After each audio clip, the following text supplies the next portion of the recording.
Le buzz du room service. Coup de projecteur sur un talent, un événement, une personnalité de Bourgogne-Franche-Comté. Non mais Totem, tu vas où en tenue de chantier ? À ton avis, je vais au château.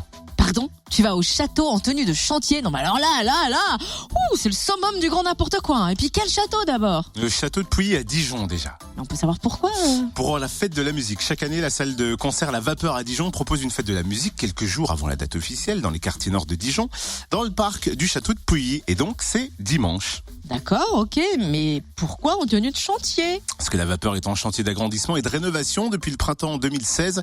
Et le chantier sera ouvert d'ailleurs au public samedi pour faire le point sur les travaux. Ce sera l'occasion de faire la fête tout le week-end. On découvre les festivités avec Angélique Ruclin, chargée de communication. Bonjour. Bonjour. Comment va se dérouler ce week-end ? Alors, effectivement, on va regagner, nous, le quartier nord de Dijon pour 2 jours un petit peu spéciaux. Le premier, donc, on a appelé chantier ouvert, se déroulera samedi 17. C'est l'occasion pour nous de faire un point d'étape au public sur le chantier et l'avancement des travaux sur les travaux du futur équipement.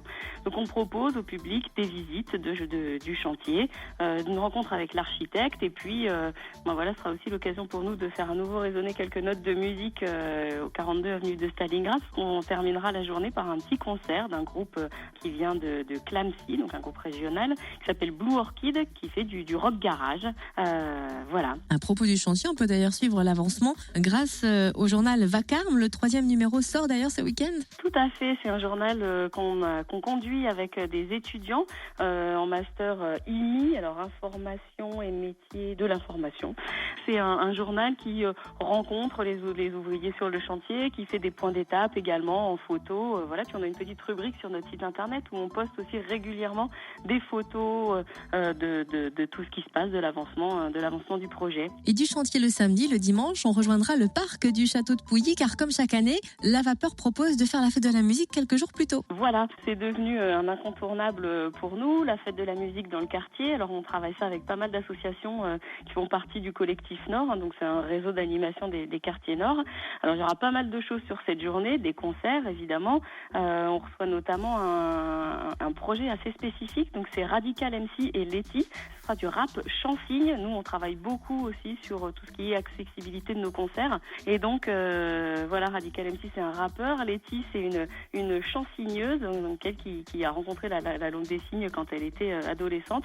Et tous les deux ils font comme ça un duo assez exceptionnel. C'est à la fois très visuel et chouette à écouter. On aura Autisti, un projet suisse, et puis deux groupes dijonnais, The Chemist and the Yacelities, donc là c'est plutôt du surf music, et Hildale, un groupe de pop. Et puis au-delà des concerts, on aura pas mal d'ateliers à faire en famille, entre amis, tout seul, de l'origami à l'apprentissage du beatbox, en passant par tout ce qui est jeux en bois, couture de tote bag, il y aura de quoi s'amuser pendant tout l'après-midi. On a parlé du concert Chansigne dimanche, mais il faut préciser que d'autres animations en langue des signes sont prévues dimanche après-midi. Oui, il y a en marge de cette fête de la musique, on propose un parcours qu'on a appelé Haut les mains, donc un accueil en langue des signes française, le concert donc bilingue de Radical MC et Letty. Il y aura une restitution d'un stage qui a été fait par la chorale de La Vapeur aussi, qui travaille aussi la LSF. Et puis on finira par un goûter signe, donc c'est l'occasion aussi de s'initier à la langue des signes, d'apprendre quelques petites choses. Et puis il y aura bien sûr un interprète qui sera là tout l'après-midi pour assurer la liaison entre les gens qui ne parlent pas la langue des signes et puis les signeurs. C'est bien ça. Oui, c'est pratique quand même, moins mieux avoir un interprète. Merci Angélique Ruclin, chargée de com à La Vapeur de Dijon. Vous retrouvez le programme complet de ce grand week-end ultra festif et qui va être en plus ensoleillé, donc allez en profiter. Vous retrouvez aussi le journal du chantier sur le www.lavapeur.com. Retrouve tous les buzz en replay. Connecte-toi. fréquenceplusfm.com